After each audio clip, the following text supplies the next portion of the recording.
to talk about it, Newsmax contributor Tom Borelli and Rich Rubino, an independent political analyst and author of the Great American Political Trivia Challenge.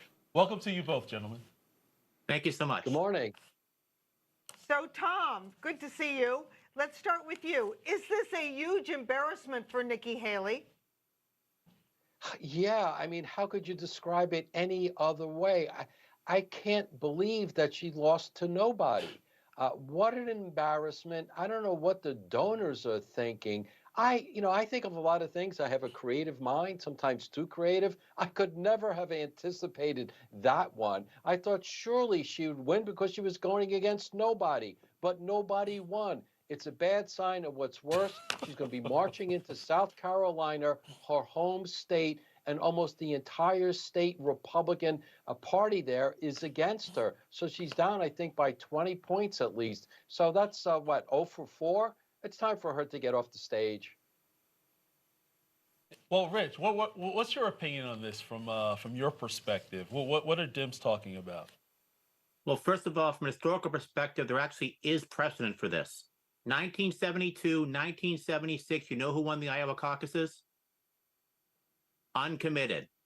They defeated all the other candidates. There is some precedent for this actually happening. Now, in terms of Nikki Haley, though, well, I mean, this is certainly it is an embarrassment for her. Part of this, there was this very Byzantine system in Nevada where there's going to be a primary. There was a primary yesterday, and there's going to be a caucus coming up on Thursday. Donald Trump and Ryan Binkley, the only candidates participating in the caucus. My guess is, since they could vote for both, a lot of voters who are Trump supporters, it was really a vote for Trump, and that's why they were voting that way, to try to somehow embarrass Nikki Haley, which she does go on to her home state next, and she's losing by 20 to 30 points in her home state. And it's very hard for me to see a scenario where after losing your home state, you can go to donors, you can go to benefactors and say, please keep me afloat till the March 5th primary. They would say, if you can't win your home state, where can you win? And Tom Harkin won his home state with 77% of the vote in the Iowa caucuses in 92, for example. So it's a very interesting scenario. But you know what? She does have the caucuses in the U.S. Virgin Islands coming up. So my guess is maybe she can fly down there and do some campaigning. At least she'll have some fun. I have a question for both of you, but I'll start with you, Rich, since you're at the podium at the moment. A federal appeals panel ruled yesterday that former President Trump can face charges on trial in Washington, D.C. regarding his efforts to, the prosecutors claim, overturn the results of the 2020 election. The appeals court ruled that he is not immune from prosecution for actions he took while he was in the office of the president. Now my question is, will this appeals court ruling have an impact on the race? Yes, absolutely, because it means essentially that there can be a trial during the campaign. And you look at polls, there are many Americans who are privy to voting for President Trump, who think they will question in the general election if Donald Trump actually goes to trial, and for that matter, is actually a convicted felon at the time of the election. Perhaps, and this is one of those kind of scenarios for Nikki Haley, she's thinking this, and she's thinking somehow the reason that she is staying in, trying to garner as many delegates as possible, particularly in states that aren't winner take all, is because she's thinking there's going to be some sort of an embarrassment with President Trump, something involved in the trials, and then President Trump will be forced to somehow drop out, and then Nikki Haley will be there to pick up the pieces. But this certainly is an embarrassment for the president, and it certainly gives fodder for Joe Biden. And for that matter, it gives fodder for a third-party candidate to come in and say, look at what we have right now. We have the president who has a job approval rating under 50%. And we have a former president who's either on trial or a convicted felon. This is how we need to clean up the system. That would be something that would be an interesting message for a third-party candidate, but it certainly does not bode well for the former president. Well, Tom, let's pivot a little bit. We all know and heard the news from last night. House GOP lawmakers failing to get enough votes to impeach Homeland Security Secretary Mayorkas. The effort being shelved for now, based upon some maneuvering after the initial vote. But when do you think it'll resurface? Well, certainly from my perspective, it's disappointing that they did not impeach Mayorkas because he's not enforcing the laws as they are written, number one. And number two, he's lied to the American people numerous times on camera and under oath that the border is secure, it is not open. The man is a train wreck and he's responsible for what, millions of illegal aliens all over the country. We don't know who many of them are. I think the vote will come back up. And I think eventually he will be impeached because he does deserve it, in my opinion. But it's also good in a certain way that the vote came out. So the 4 members who voted against the impeachment, I think one did it on purpose so that they could redo this vote, complex rules here. But, the 3 that voted against them, at least their constituents know that they're for an open border and they don't like to hold elected officials accountable in the executive branch. Let me follow up on that, Tom, because just to play devil's advocate, the fact is that Mayorkas was just following the rules, following the orders of his boss. So does it make sense to impeach Mayorkas for this border problem instead of Joe Biden? After all, if you impeach Mayorkas, you could impeach any cabinet member who's following the president's orders and doing something that you feel is against the national interest or even contrary to the laws on the nation's books.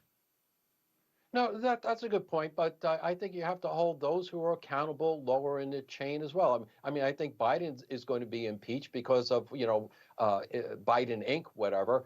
But I think you have to hold these people accountable. It's good policy and it's good politics. The American people are outraged of the open border. We see that in poll after poll, holding him accountable, putting his face on camera and pointing to him and said, "You're not doing your job." I think that's important policy. I think it's good politics as well. So, Rich, let me get your independent view on this. I don't have the oath that Mayorkas had taken in front of me, but I think I can be sure that it doesn't say that he took an oath to the president. He took an oath to the United States, our nation, our republic. So given the fact that his oath is to uphold the laws of this country, isn't that enough to impeach him if he does anything that's in contravention to the actual law and not uphold it? Can we just hold him accountable on that alone? From a purely constitutional perspective, you're right. The cabinet secretaries do not technically work for the president. They work for the American people. The president nominates the cabinet secretaries, and then the United States confirms them. So I'll say that from a strictly constitutional argument. I'll let others decide what decide the norms or whether this should actually happen. But I want to go back to one thing that I find is fascinating is. And people wondered why Republicans did so much to try to keep George Santos in the House rather than trying to impeach him rather than trying to expel him and worry about the embarrassment. Well, this is why. They lost this vote 216 to 214. They needed that vote. And the other thing, and this is really ironic, going back to 2022, then House Minority Leader Kevin McCarthy of California was one of the vociferous advocates for impeaching him. Well, Kevin McCarthy, after he lost the speakership, after there was that motion to vacate, not only did he leave the speakership, he left his seat in the House of Representatives. And there's going to be a special election on March 19th, meaning that seat is currently vacant. Had George Santos been in the House of Representatives and had Kevin McCarthy not resigned, the actual vote would have been different. Absolutely fascinating and very ironic.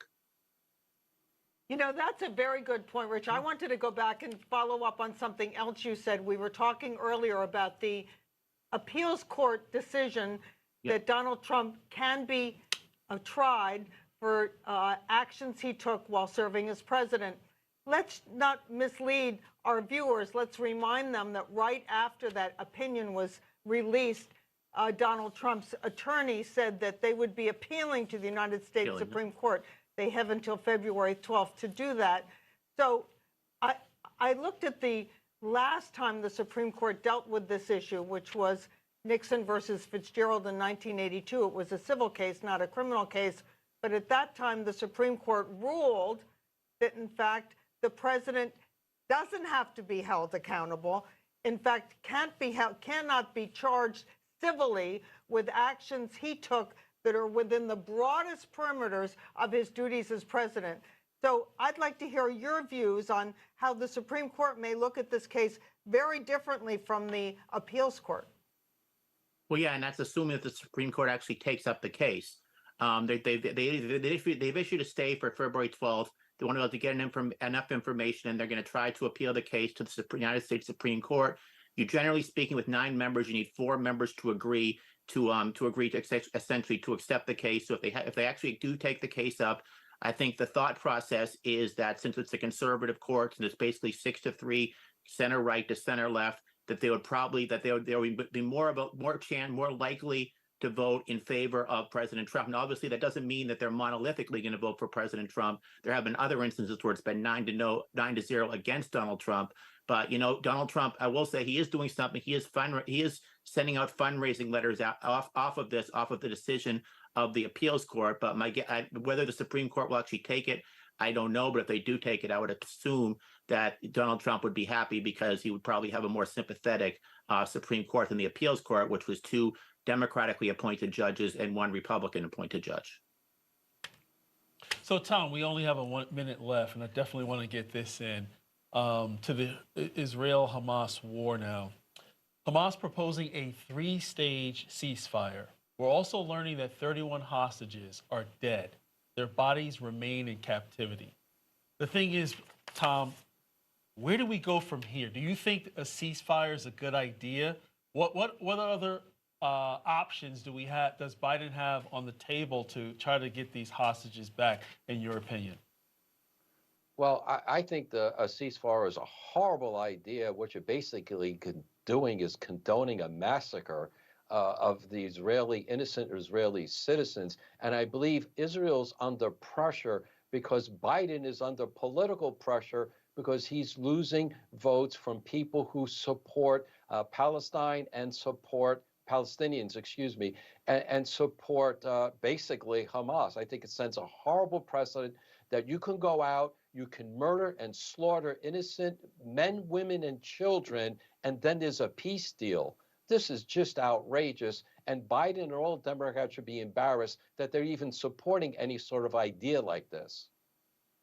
And Israel announced yesterday that they suspect as many as 50 of the hostages are now dead, far more than the official estimate. Yeah, we definitely pray for the families of the deceased hostages, as well as those who are alive and remain in captivity. We thank you both for joining First Edition this morning, and we'll have to have you back soon. Great. Absolutely. Thank you Thanks, so guys. much. You got it.